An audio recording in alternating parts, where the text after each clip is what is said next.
இந்த வீடியோ எதுக்குன்னா, ஊபரில் இருந்தால் ஒரு ப்ராடு கஸ்டமர், அந்த ப்ராடுக்காண்டி இந்த வீடியோ. ஒரு 10 நாளைக்கு முன்னாடி பட்டாபுரம் அவுட்டர் ரிங் அந்த பட்டாபுரம் அந்த சைடு பாலவேடுன்னு ஒரு ஏரியா இருக்குது.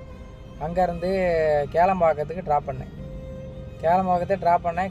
கேளம்பாக்கம் அவுட்டரில் ஒரு காலேஜ் இருக்குது, அந்த காலேஜை ட்ராப் பண்ணேன். அந்த பரதேசி பையை பிக்கப் பண்ணோன்னே ஏறி நல்லா படுத்து சொகுசாக தூங்கிட்டு வந்தான்.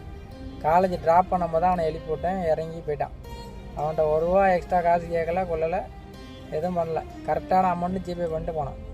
அங்கே போயிட்டு காலேஜுக்கு போயிட்டு பரதேசி பையா கஸ்டமர்கிட்ட நான் எக்ஸ்ட்ரா காசு கேட்டேன்னு கம்ப்ளைண்ட் பண்ணிக்கிறான். அவன் கம்ப்ளைண்ட் பண்ணோன்னா அந்த $950 சில்லற மைனஸில் ஏற்றிட்டான் ஊபர்காரன். கஸ்டமருக்கு சப்போர்ட் பண்ணுறானே தவிர டிரைவருக்கு சப்போர்ட் பண்ணுறதே இல்லை. அவனுக்கு கஸ்டமர்காருக்கு ஃபோன் போட்டு கஸ்டமர் நம்பர் கூட நான் பேசுகிறேன், அவன்கிட்ட எவ்வளோ பேசுனேன்னு நான் கேட்டானா அவன் கஸ்டமர் நம்பர் கொடுக்க மாட்டேங்கிறான். ஆக மொத்தத்தில் அவன் மட்டும் அவன் வீடு தேடி கண்டுபிடிச்சி இன்றைக்கி போயிட்டு நல்லா ரைடு விளாண்டுருக்கேன். எப்படியும் வீட்டுக்கு போனால் இருக்க மாட்டான், காலேஜ் படிக்கிற பையன். ஆமாம், இதெல்லாம் காலேஜ் போகிற காசு இல்லை, இல்லைன்னா பஸ்ஸில் போங்கடா. அதை விட்டு எங்கடா ஏன்டா உயிராக வாங்குறிய? வாயில் நல்லா அசிங்கமாகுது. யூடியூப் ஒன்றுனா பார்க்குறேன், இல்லைன்னா நல்லா அசிங்கமாக கிழிச்சு விடுவேன்.